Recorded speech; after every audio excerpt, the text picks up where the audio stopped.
we are going to learn the topic that is array. Let's see what is array in C#. Array. Array is a collection of objects or types which carries multiple values of same type in a single name.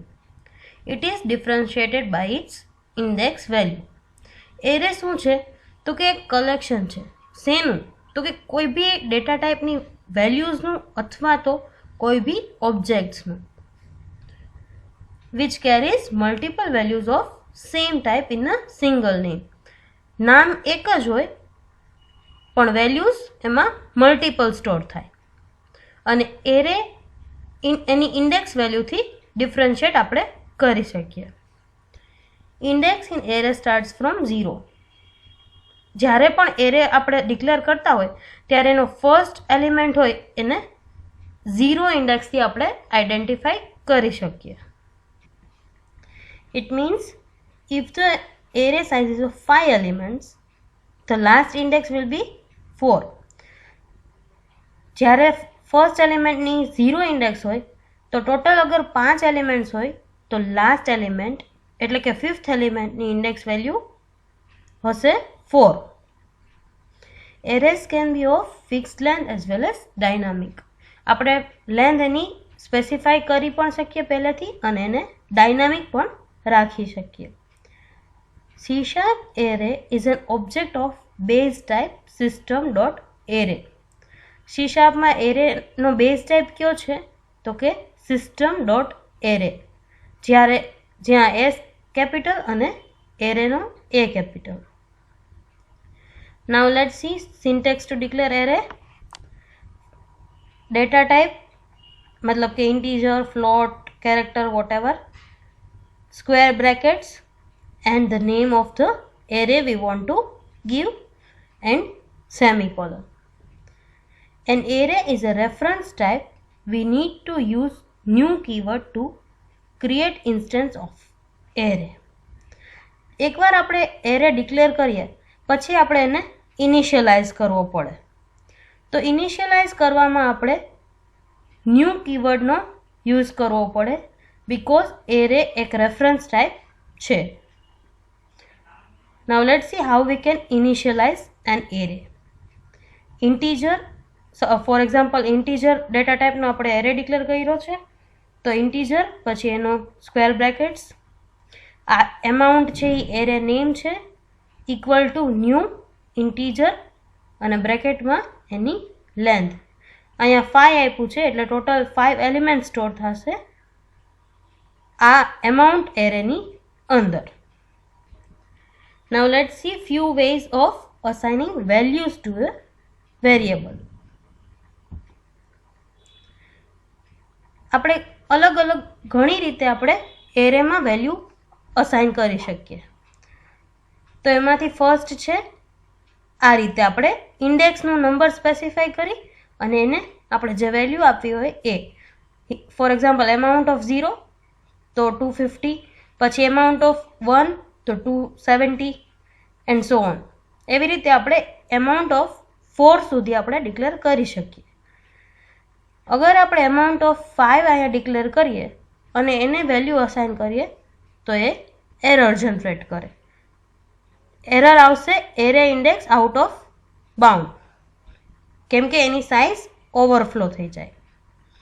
Next આપણે કઈ રીતે initialize કરી શકીએ તો કે integer square brackets our array name and curly બ્રેકેટમાં આપણે જેટલા બી એરેને વેલ્યુને અસાઇન કરવી હોય એટલી વેલ્યુઝ અહીંયા કોમા કરીને મૂકી દેવાની. નેક્સ્ટ વે છે integer square brackets amount equal to, મતલબ કે આપણે જ્યારે ઇનિશિયલાઇઝ કરતા હોય ને એરેને ત્યારે જ આપણે સાથે જ આપણે એને વેલ્યુ અસાઇન કરી શકીએ. એન્ડ ધ લાસ્ટ ઇઝ આપણે અગર અહીંયા લેન્થ સ્પેસિફાઈ નથી કરતા અને અહીંયા આપણે ડાયરેક્ટ વેલ્યુ અસાઇન કરીએ છીએ કે 5 વેલ્યુ મૂકી છે તો એ ઓટોમેટિકલી 5નો એરે ક્રિએટ કરશે. Now let's see few of the advantages and disadvantages of array. એરેનો એડવાન્ટેજ શું? તો કે કોડ ઓપ્ટિમાઇઝેશન. આપણે એક જ નામમાં મલ્ટિપલ વેલ્યુ સ્ટોર કરાવી શકીએ, એટલે આપણે એટલા વેરિયેબલ ડિક્લેર ન કરવા પડે. ઇટ મીન્સ આપણે કોડિંગ ઓછું થઈ જાય. રેન્ડમ એક્સેસ, આપણે એરેમાંથી કોઈ પણ વેલ્યુને રેન્ડમલી આપણે એક્સેસ કરી શકીએ. Easy to traverse data. Traverse data એટલે કે આપણે ગમે ત્યારે ગમે એરેની ઇન્ડેક્સ સ્પેસિફાઈ કરી અને એની વેલ્યુ આપણે ગેટ કરાવી શકીએ easily. Easy to manipulate data, because એક જ નામથી મલ્ટિપલ વેલ્યુ સ્ટોર કરે છે, તો આપણે એટલા બધા નામ યાદ ન રાખવા પડે જ્યારે આપણો કોડ લાંબો હોય ત્યારે. તો easy to manipulate data using array. Easy to sort data, આપણે ડેટાનું શોર્ટિંગ કરવું હોય તો પણ ઇઝી રહે due to array. And there are many other advantages of array. Now let's see disadvantage. Disadvantage of array is fixed size, કે એમાં આપણે જેટલું આપણે અસાઇન કર્યું હોય વેલ્યુ, આપણે જેટલી દીધી હોય એટલી જ એની સાઇઝ એ લે, તો આપણે ત્યારે પ્રોબ્લેમ ક્રિએટ થાય. Now let's see type of arrays. Types of arrays. There are 3 types of arrays in C#. That is single dimensional, multi-dimensional and jagged array. Now let's see in detail each of them. Single dimension array. In this array contains only one row for storing the values.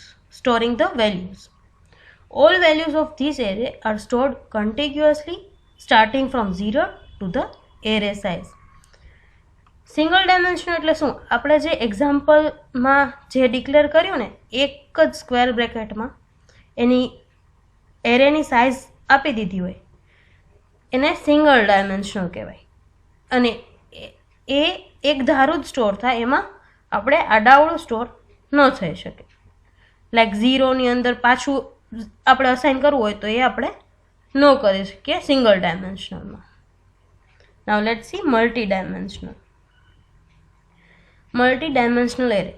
The multi-dimensional array contains more than one row to store the values.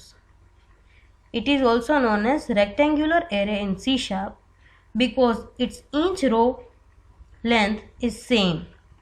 Single ડાયમેન્શનલમાં શું હતું?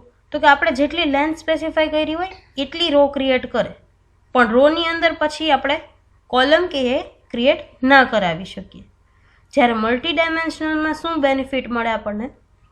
તો કે એક તો આપણને એકથી વધુ રો પણ મળે અને એ રોની અંદર પણ આપણે મલ્ટિપલ વેલ્યુ સ્ટોર કરી શકીએ, દેટ ઇઝ કોલમ પણ. જ્યારે રો અને કોલમ બંને આવતું હોય, એટલે કે ટેબલ ફોર્મમાં આપણે વેલ્યુ સ્ટોર કરી શકતા હોય, તો એને આપણે રેક્ટેન્ગ્યુલર પણ કહી શકીએ. That's why multi-dimensional is known as rectangular array. It can be a 2D array or 3D array or more. મલ્ટી-ડાયમેન્શનલમાં આપણે 2 ડાયમેન્શન પણ સ્પેસિફાઈ કરી શકીએ, 3 ડાયમેન્શન પણ, એન્ડ આપણે જેટલા ડાયમેન્શન ક્રિએટ કરવા હોય એટલા આપણે કરી શકીએ. 2 ડાયમેન્શનલ ક્રિએટ કરીએ તો ફોર એક્ઝામ્પલ ઇન્ટીજર પછી સ્ક્વેર બ્રેકેટ્સ 2 વાર ઇક્વલ, પછી એરેનું નામ that is amount equal to new integer, અને પછી 2 સ્ક્વેર બ્રેકેટ્સમાં આપણે અલગ અલગ વેલ્યુ અથવા તો સેમ વેલ્યુ આપવી પડે. It means that is a 2D array or we can say 2-dimensional array. To storing and accessing the values of the array, one required the nested loop. જ્યારે આપણે multi dimensional એરેનો use કરતા હોય ત્યારે આપણે લૂપનો use, એની વેલ્યુને access કરવા માટે લૂપનો યુઝ કરવો પડે. લૂપ આપણે નેક્સ્ટ ટોપિકમાં ચેક કરશું કે what is loop. So to store and access the value of the multi-dimensional array, we require nested loop. 2-dimensional array can be same as table. મેં પહેલાં જ કીધું કે આપણે 2 ડાયમેન્શનલ એરેમાં રો ડાયમેન્શનલ એરેમાં આપણે રો અને કોલમ લખી શકીએ, એટલે આપણે એને ટેબલ પણ કહી શકીએ. ફર્સ્ટ વેલ્યુ અસાઇન કરી હશે એ રો હોય અને સેકન્ડ વેલ્યુ છે એ એની column. Suppose array of 5 and 3 કર્યું હોય તો 5 રો ક્રિએટ કરે એન્ડ 3 એની કોલમ ક્રિએટ કરે દરેક રોની. Now let's see what is jagged array. An array whose elements are arrays is known as jagged array. મતલબ કે આપણે એક એરે ઓલરેડી ડિક્લેર કરેલો છે, એ જ એરેને આપણે બીજા એક એરે એલિમેન્ટમાં સ્ટોર કરીએ, that is jagged array. Or we can also say array of arrays is a jagged array. The jagged array elements may be of different dimension and sizes. First array આપણે અલગ dimension અથવા અલગ સાઇઝનો declare કર્યો હોય અને એને આપણે બીજા એરેમાં અસાઇન કરીએ તો એ એરે બની શકે કે અલગ સાઇઝ અથવા અલગ ડાયમેન્શનનો હોય. This is jagged array. That's it for today. Thank you.